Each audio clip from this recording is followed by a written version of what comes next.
Hello everyone, second sub unit पे that is concept of eutrophication and biomagnification. ठीक, पहले हम देखेंगे यूट्रोफिकेशन, इसको हम अच्छे से समझेंगे, उसके बाद हम बायोमैग्निफिकेशन देखेंगे। ये सब पढ़ने से पहले मैं आप सबको यहाँ पे इस पे क्रक्स इसका समझाऊंगी, जिससे आपको बहुत अच्छे से समझ आएगा। देखिए यूट्रोफिकेशन क्या होता है। यूट्रोफिकेशन, ठीक, यूट्रोफिकेशन क्या होता है। यहाँ पे कोई लेक है या कोई वाटर बॉडी है, ठीक, यहाँ पे कोई एग्रीकल्चरल फील्ड है, ठीक, राइस फील्ड है, ओके, या एप्पल ऑर्चर्ड्स है, ठीक। तो इन पे क्या किया जा रहा है, स्प्रे किया जा रहा है या फर्टिलाइजर्स ऐड किए जा रहे हैं, ठीक, पेस्टिसाइड्स यूज किए जा रहे हैं, इंसेक्टिसाइड्स या फर्टिलाइजर्स यूज किए जा रहे हैं, ठीक। ये बहुत अच्छे से समझिएगा, आपने ये समझा तो आपको सारा टॉपिक जो है इजी लगेगा, ठीक।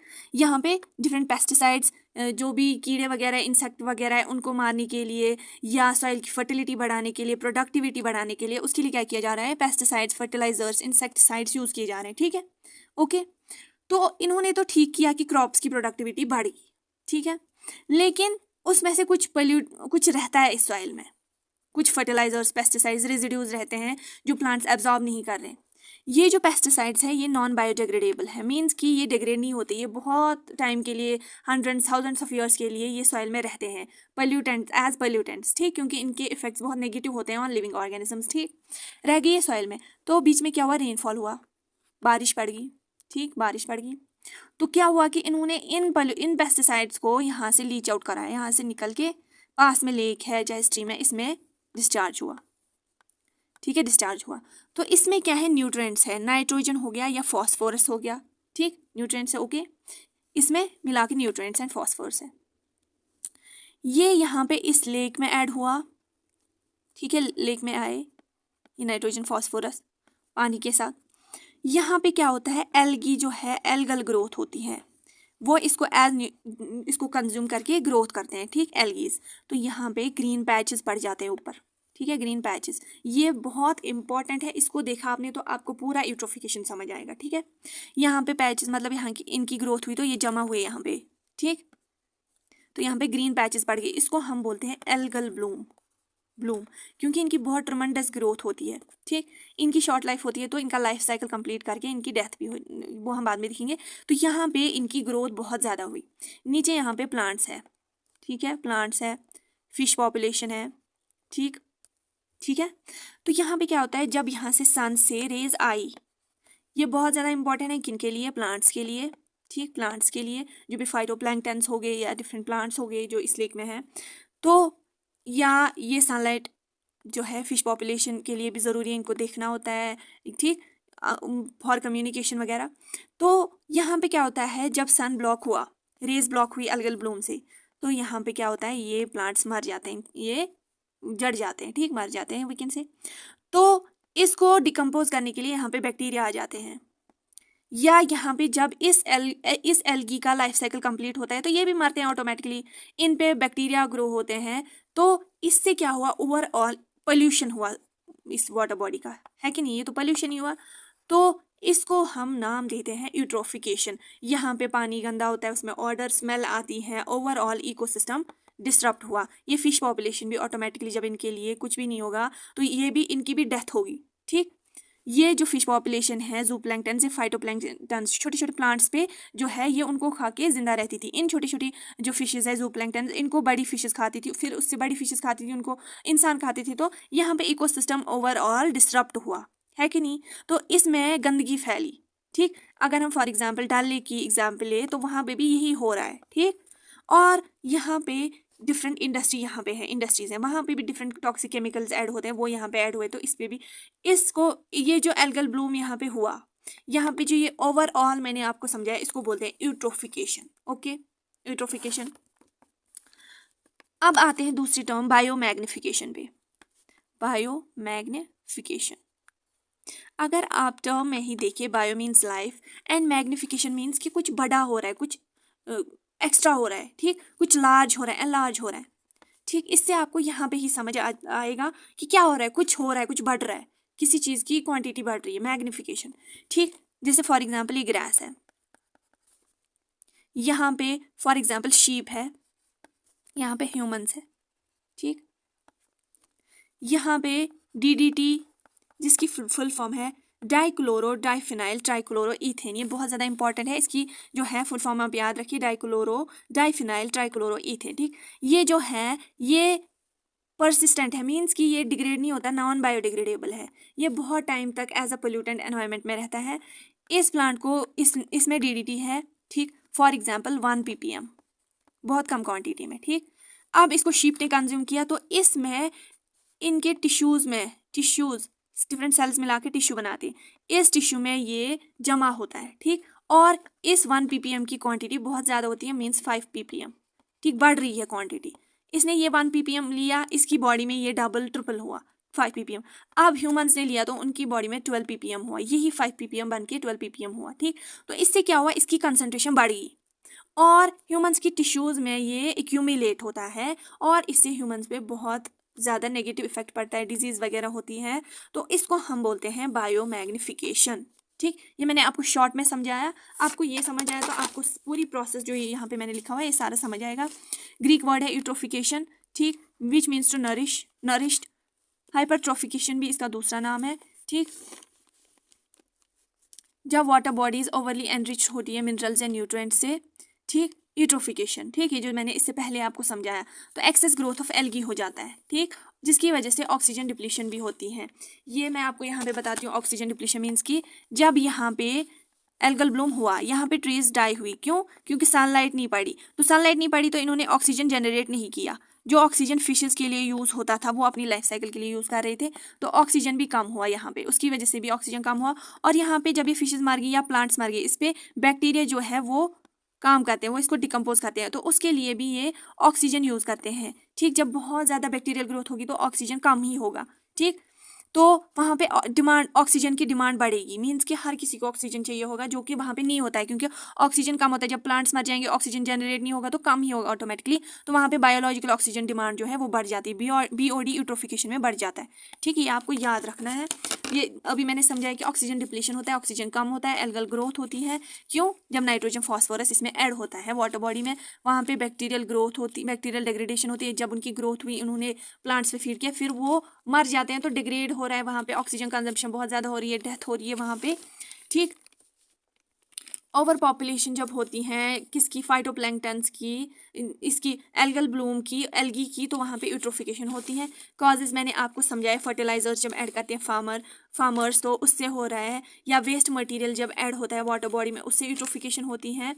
रिडक्शन ऑफ सेल्फ प्योरिफिकेशन का क्या मतलब है, मतलब फॉर एग्जाम्पल यहाँ पे लेक है या कोई वाटर बॉडी है, इसमें पोल्यूटेंट्स ऐड हो रहे हैं, तो कुछ हद तक ये जो इसमें ऑर्गेनिजम्स है वो इसको प्योरीफाई करते रहते हैं, इन मटेरियल को डिग्रेड करते रहते हैं। ठीक, लेकिन एक ऐसा पॉइंट आता है जब ये पोल्यूटेंट्स बहुत ज़्यादा होते हैं इस वाटर बॉडी में, तो ये उसको डिग्रेड नहीं कर पाते, तो प्योरीफिकेशन जो है वो रिड्यूस होती है जब एक वाटर बॉडी में, उससे यूट्रोफिकेशन होती है। फॉर्मेशन आपको मैंने पहले ही डायग्राम अच्छे से समझाई कैसे होता है ये यूट्रोफिकेशन, इसके इफेक्ट्स क्या रहेंगे।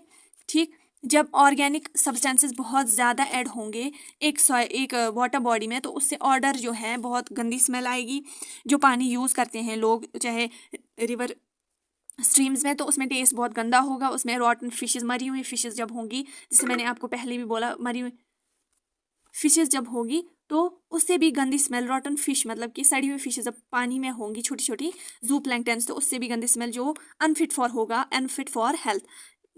डिसअपेयर ऑफ क्वालिटी फिशेस, इससे क्या होगा, जो ट्राउट है ये एक अच्छी फिश मानी जाती है फॉर कंजम्पशन, जो लोग फिशेस खाते हैं, ये ख़त्म होगी क्योंकि ये पोल्यूटेड वाटर में नहीं रह सकती, उसके बदले कुछ अनडिज़ायरेबल, उतनी ज़्यादा सूटेबल नहीं होती है सेहत के लिए, कार्प एक फ़िश टाइप है, वो आएंगे मार्केट में, तो उससे ह्यूमंस पे भी इफेक्ट हो पड़ेगा।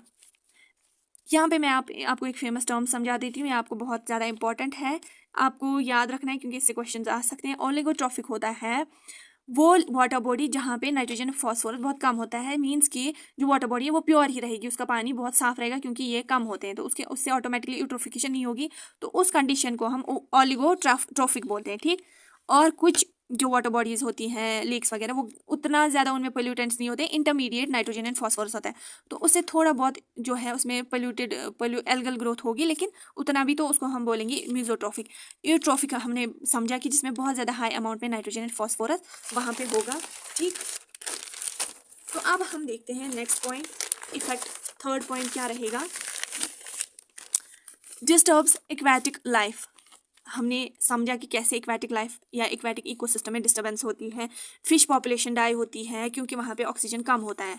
ठीक, ऑक्सीजन बहुत कम होता है जब वहाँ पे जो प्लांट्स हैं उनको हम फाइटोप्लैंक्टन्स बोलते हैं, जो ऑक्सीजन जनरेट करते हैं। जब उनकी डेथ हुई बिकॉज सनलाइट एल्गल ब्लूम ने ब्लॉक किया, वो उसको अंदर नहीं आने दे रहे, तो ऑक्सीजन कम होगा, उसकी वजह से फिशेज भी डाई होगी। उन फिशेज पे दूसरा ट्रॉफिक लेवल डिपेंड करता है, वो उनको कंज्यूम करके सर्वाइव करते हैं। लेकिन जब वो कम उनकी एक्सटिंक्शन होगी तो एक्वेटिक इकोसिस्टम ऑटोमेटिकली जो है डिस्टर्ब होगा। टर्बिडिटी होगी। टर्बिडिटी मैंने आपको पिछले वीडियो में भी समझाया, मीन्स कि ये आप अगर पानी का गिलास लेंगे, अगर वो प्योर हो, उसमें कोई पोल्यूशन नहीं हुआ, तो वो बिल्कुल क्रिस्टल क्लियर पानी होगा। लेकिन जब आप पोल्यूटेड वाटर लेंगे गिलास में, उसमें धुंधला सा होता है, बॉटम उसका दिखता नहीं गिलास का, तो उसको बोलते हैं हम टर्बिडिटी। ठीक, ये किससे होगा, जब पानी में मरे हुए प्लांट्स होंगे, जो एक्वेटिक प्लांट्स है, या मरे हुए जू प्लैंक्टन्स होंगे, मीन्स कि जो पानी में छोटे छोटे फिशेज रहते हैं, उसमें बैक्टीरिया फंगस होगा, तो उससे पानी में टर्बिडिटी आएगी और अच्छा पानी, क्रिस्टल क्लियर पानी देखने को नहीं मिलेगा। किसकी वजह से, यूट्रोफिकेशन की वजह से। टूरिज्म जो है वो रिड्यूस होगा। कैसे होगा, ये मैंने आपके पिछले वीडियो में भी दिखाया। कोई वाटर बॉडी है, ब्यूटीफुल वाटर बॉडी, उसमें क्रिस्टल क्लियर पानी है, लोग उसको देख के एंजॉय करते हैं और उस जगह पे विजिट करना पसंद करते हैं एज टूरिस्ट। लेकिन जब उसकी यूट्रोफिकेशन होगी, गंदी स्मेल आएगी उस वाटर बॉडी में, उसमें बहुत ज़्यादा एल्गल ब्लूम होगा, तो उससे क्या होगा, वो उसको कंज्यूम करना भी पसंद नहीं करेगा। तो उससे क्या होगा, टूरिस्ट जो है वो टूरिस्ट इंडस्ट्री डिस्टर्ब होगी, इकोनॉमी कम होगी। ठीक, वहाँ पे ऑक्सीजन डिमांड जो है वो बहुत ज़्यादा बढ़ती है, ऑक्सीजन कम होता है वाटर बॉडी में। ये इफेक्ट पड़ रहे हैं हम, ये पॉइंट्स। इफेक्ट क्या होगा, यूट्रोफिकेशन से ऑक्सीजन जो है एक वाटर बॉडी में कम होगा और फिश पॉपुलेशन या जो भी क्रिएचर्स वहाँ पे रहते हैं उनकी डेथ होगी। इकोनॉमिक लॉस में मैंने आपको समझाया कि अगर कहीं पे वाटर बॉडी है, उसके फिशेज पकड़ के ट्रैप करके कोई बेच रहा है उनको, या वहाँ पे टूरिज्म एरिया है, तो वो भी जब कोलैप्स होगी तो इकोनॉमी उस एरिया की लॉस होगी। कोई उस एरिया में टूरिस्ट को कुछ बेच के अपना रोजी रोटी कमाता है, तो वो जब नहीं कमा पाएगा, या गवर्नमेंट बहुत ज़्यादा कमाता है किससे, टूरिज्म से, तो ओवरऑल जब ये यूट्रोफिकेशन बढ़ जाएगी किसी वाटर बॉडी में, ठीक, जो एज ए टूरिस्ट डेस्टिनेशन मानी जाती है, तो जब वहाँ पे इकोनॉमी ही नहीं जनरेट होगी तो इकोनॉमिक लॉस होगा। अब हम यूट्रोफिकेशन के कुछ कंट्रोलिंग मेजर्स देखते हैं क्या क्या रहेंगे। ठीक, कंट्रोलिंग मेजर्स देख लेते हैं। फर्स्ट इज, हमें ये जो वाटर है इसको प्योरीफाई करना है। ठीक, या ट्रीटमेंट प्लांट्स रखने हैं उस एरिया पे। अगर आप श्रीनगर से हैं, आप कश्मीर से हैं, तो आपने देखा होगा रूमी गेट जो है कश्मीर यूनिवर्सिटी का, उसके लेफ्ट साइड में एक वेस्ट वाटर ट्रीटमेंट प्लांट है। जो श्रीनगर सिटी है उससे जो लोग, जो वेस्ट वाटर या सीवेज जनरेट होता है, वहाँ से गंदा पानी जो जनरेट होता है बिकॉज ऑफ डोमेस्टिक यूज़ या कोई भी इंडस्ट्रियल यूज़ के लिए, तो वो ऑटोमेटिकली किधर जाता है, डल लेक में। डल लेक में जब यूट्रोफिकेशन ज़्यादा से ज़्यादा होगी, क्योंकि यहाँ पे डिफरेंट नाइट्रोजन या फॉस्फोरस इसमें ऐड हुआ, वो एल्गल ब्लूम उससे हुआ ये वो, तो फिर क्या किया गया, एक वेस्ट वाटर ट्रीटमेंट प्लांट यहाँ पे बनाया गया। वो एक बहुत बड़ी बिल्डिंग है, वहाँ पे क्या किया जाता है, इस गंदे पानी को डिफरेंट स्टेप्स के थ्रू इसको प्योरीफाई किया जाता है, उसके बाद इसको डिस्चार्ज किया जाता है डल लेक में। तो ये एक कंट्रोलिंग मेजर में आता है, जहाँ पे हम इस वाटर बॉडी को बचा रहे हैं यूट्रोफिकेशन से। ठीक, ट्रीटमेंट प्लांट ही मैंने अभी समझाया। Implementation of effective filters, different filters हमें लगाने हैं जो वाटर बॉडी को पोल्यूट ना करे, उसको किसी भी वाटर बॉडी में जाने से पहले उसको फिल्टर करें, उसमें जो भी वेस्ट है, बड़े बड़े सॉलिड वेस्ट हैं, उनको साइड में करके उसको फिर जाके किसी वाटर बॉडी में डालना है। रिड्यूस फॉस्फोरस इन डिटर्जेंट्स, अगर आपने देखा होगा, आप जो घर पे डिटर्जेंट्स यूज़ करते हैं उसमें बहुत ज़्यादा फॉस्फोरस जो है वो ऐड किया जाता है। तो अगर हम इन डिटर्जेंट्स में ये फॉस्फोरस कम करेंगे तो ये ऑटोमेटिकली जब लास्ट पे बॉडी किसी वाटर बॉडी में जाता है, वहाँ पे एज न्यूट्रेंट एक्ट करता है, जो डिफरेंट एल्गीज कंज्यूम करके वहाँ पे यूट्रोफिकेशन करते हैं। तो हम अब जब इसको कम करेंगे तो हम कुछ हद तक यूट्रोफिकेशन को रोक सकते हैं। ठीक, use of slow release fertilizers, जैसे मैंने बोला डिफरेंट फर्टिलाइजर्स में नाइट्रोजन एंड फॉस्फोरस होता है, तो हमें स्लो रिलीज फर्टिलाइजर्स जो वाटर बॉडी में ऐड ना हो उनको यूज़ करना है। ठीक, यूट्रोफिकेशन को रोकने के लिए। Oxygenation of water, oxygenation means oxygen जो है वो बहुत ज़्यादा ऐड करना है अगर कहीं पे यूट्रोफिकेशन हुआ है, ताकि वहाँ पे जो डिफरेंट फिशेज वगैरह है उनकी ग्रोथ हो। ठीक, और यूट्रोफिकेशन वहाँ पे कम हो। Chemical precipitation of phosphorus by adding iron and aluminium salt और कैल्शियम कार्बोनेट, अगर किसी वाटर बॉडी में अब यूट्रोफिकेशन हो गया है तो उसको रोकने के लिए, उसको कम करने के लिए हम क्या कर सकते हैं, अगर वहाँ पे फॉस्फोरस बहुत ज़्यादा है, उसको प्रेसिपिटेट करने के लिए, उसको ख़त्म करने के लिए आयरन, एल्यूमिनियम या कैल्शियम कार्बोनेट हम ऐड कर सकते हैं ताकि उसकी यूट्रोफिकेशन रुक जाए। अब बायोमैग्निफिकेशन भी मैंने आपको अच्छे से समझाया उस डायग्राम में, सेकंड डायग्राम में।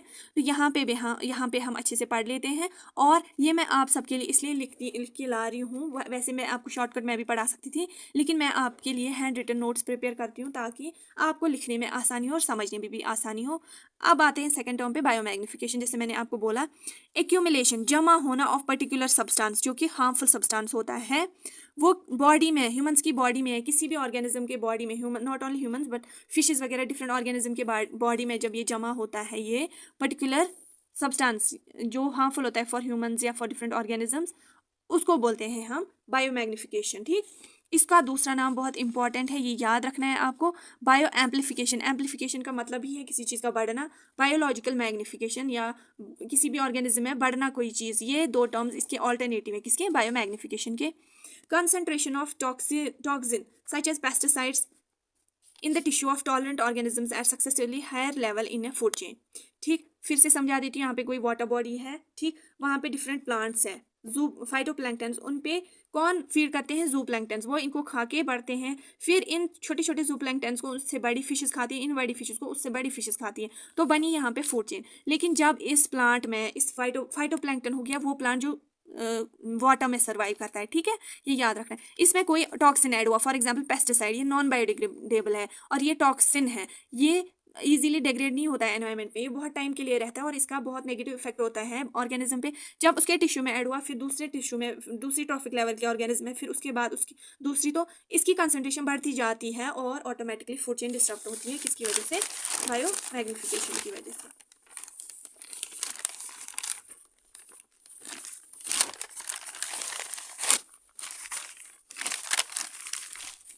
This increase occur due to result of, ये जो डिफरेंट ट्रॉफिक लेवल में इस टॉक्सिन की इंक्रीज हो रहा है, बढ़ रहा है, ये किसकी वजह से हो रहा है, परसिस्टेंस। मीन्स कि जब कोई सब्सटेंस परसिस्टेंट होता है, वो आसानी से डिग्रेड नहीं हो रहा है एनवायरनमेंट में, ख़त्म नहीं हो रहा है, तो वो बहुत टाइम तक टिश्यू में प्रेजेंट रहता है, उससे ये क्या होता है, biomagnification. Food chain energetic, substance concentration increase as moves up to food chain. Different food chains में जब ये सब्सटेंस है, इसका बढ़ावा होता है, ये बढ़ ही जाता है, कम नहीं होता। ठीक, लो इंटरनल डिग्रेडेशन, एक ऑर्गेनिज्म की बॉडी जो है वो इस सब्सटेंस को जल्दी से एक्सक्रीट नहीं कर पाती, इसको अपनी बॉडी से निकाल नहीं पाती, जिसकी वजह से ये एक्यूमुलेट होता है, जमा होता है उसके टिश्यू में। ये एक रिजल्ट है या रीजन भी कह सकते हैं आप, किसका, बायोमैग्निफिकेशन का। ठीक, इनसॉल्युबल होते हैं ये सब्सटेंस, ये पानी में मिलके एक्सक्रीटा के थ्रू नहीं निकलते, तो उसकी वजह से क्या होता है, ये टिश्यू में जमा होते हैं। ठीक, इसमें कौन कौन से आते हैं, कौन कौन से सब्सटेंस जो है बायोमैग्निफिकेशन में आते हैं, पेस्टिसाइड्स, हैवी मेटल्स। ठीक, इससे हम एक एग्जांपल लिखते हैं, लाइक ये जो पेस्टिसाइड्स है, मेटल्स है, ये रिवर और लेक में गए, ठीक है, वहाँ पे मैंने आपको समझाया जू प्लैंक्टन्स है, ठीक, उनकी बॉडी में जमा होता है, फिर इनको खा के फिश, ये बिगर फिश, लार्ज फिश, ये मैंने आपको अभी समझाया अच्छे से। ठीक, तो ये कंसंट्रेशन बढ़ती ही जाती है टिश्यूज में। ठीक, और इसको ये क्यों बढ़ती जाती है, क्योंकि ह्यूमंस या ऑर्गेनिजम्स की बॉडी इतनी अच्छी नहीं होती कि वो इन परसिस्टेंट सब्सटेंसेस को जल्दी से एक्सक्रीट करे, क्योंकि ये सब्सटेंस इनसॉल्युबल होते हैं, जो भी हम खाते हैं वो सॉल्युबल होते हैं, वो पानी से मिलके जो भी न्यूट्रिएंट्स है वो हम एब्जॉर्ब करते हैं, फिर एक्सक्रीटा निकल जाता है पानी के साथ। लेकिन जब ये इनसॉल्युबल होते हैं तो बॉडी इसको निकाल नहीं पाती, तो ये टिश्यू में जमा होता है और बायोमैग्निफिकेशन होती है। ये यहाँ पे दूसरी एग्जाम्पल, ये आपको मैंने अभी रिसेंटली समझाया कि DDT जब वाटर में होगा, फिर फाइटोप्लैंक्टन इसको कंज्यूम करेंगे, इसका PPM कंसंट्रेशन बढ़ता ही जाता है ऊपर ही। यही 1% जब ये कंज्यूम करेगा जू प्लैंक्टन, तो यहाँ पे मैंने इतना परसेंट लिखा है, वहाँ पे मैंने परसेंट्स में समझाया था, 1%, 2%, 3%। यही 1% जब ये कंज्यूम करेगा, इसमें 3% बनेगा, यही 3% जब ये कंज्यूम करेगा, इसमें 10% बनेगा, तो इससे मैग्निफिकेशन हो रही है। कॉजेज क्या है, ये मैंने आपको पहले भी समझाया। एग्रीकल्चर प्रोडक्ट्स, एग्रीकल्चर फील्ड में हम ये हर्बिसाइड, पेस्टिसाइड, फंजिसाइड्स यूज़ करते हैं, जिसमें डिफरेंट DDT वगैरह या डिफरेंट पेस्टिसाइड्स जो हैं जो डिग्रेड नहीं होते, वो सॉइल में जाते हैं, फिर वाटर बॉडीज़ में, उससे क्या होता है, डिफरेंट फूड चेन डिस्टर्ब होती है because of these agricultural products. ठीक, सेकेंड इज ऑर्गेनिक कॉन्टेमिनेंट्स। इसमें क्या आते हैं डिफरेंट ऑर्गेनिक कॉन्टामिनेंट्स जो हम जनरेट करते हैं एनवायरनमेंट में। इसमें कार्बन बेस्ड कॉन्टामिनेंट्स आते हैं, लाइक वेस्ट जो हम घरों से जनरेट करते हैं फिर उसको वाटर बॉडी में डालते हैं, या डिफरेंट पेस्टिसाइड्स भी यूज़ करके उसको वाटर बॉडी में डालते हैं, तो वो भी बायोमैग्निफिकेशन का रीज़न है। जिसमें डिफरेंट सॉलिड्स आते हैं वो हम जनरेट करके जो वाटर बॉडी में डालते हैं, फिर वहाँ पे डिफरेंट फूड चेन्स में वो ट्रांसफ़र होता है और बायोमैग्निफिकेशन होती है। प्लास्टिक पोल्यूशन भी, जब हम घरों से बहुत ज़्यादा प्लास्टिक जनरेट करते हैं, डिफरेंट इंडस्ट्रीज से बहुत ज़्यादा प्लास्टिक जनरेट होता है, उसको हम थ्रू करते हैं वाटर बॉडी में। वहाँ पे उसको जब सनलाइट उस प्लास्टिक पे पड़ती है, ठीक, या वेव्स आते हैं उस वाटर बॉडी में, तो वो टर्न आउट हो जाते हैं, मीन छोटे छोटे पीसेस हो जाते हैं उस प्लास्टिक में। डेग्रेड नहीं होता बल्कि पीसेस होते हैं। फिर वो पीसेस डिफरेंट फिशेस वगैरह खाती हैं, तो वहाँ पे उनकी बॉडी उसको डाइजेस्ट नहीं कर पाती, तो वो उसकी टिश्यूज़ या उसकी बॉडी में वहीं पे रहते हैं सालों तक। उसके बाद यहाँ पे ये भी बायोमैग्निफिकेशन का एक रीज़न है। अब आते हैं इफ़ेक्ट्स क्या रहेंगे इसके। ह्यूमन हेल्थ पे बहुत ज़्यादा इफेक्ट रहता है नेगेटिव, किसका, बायोमैग्निफिकेशन का। उनकी रिप्रोडक्शन जो है वो नहीं हो पाती, ठीक। ऐसा देखा गया है वो ऑर्गेनिज्म जो बहुत ज़्यादा सी फूड खाते हैं, लाइक चाइना वगैरह में, वहाँ पे बहुत ज़्यादा कैंसर के केसेस आ रहे हैं। और ये किसकी वजह से हो रहा है, जब सॉइल में मर्क्यूरी जो है ये भी नॉन बायोडिग्रेडेबल है।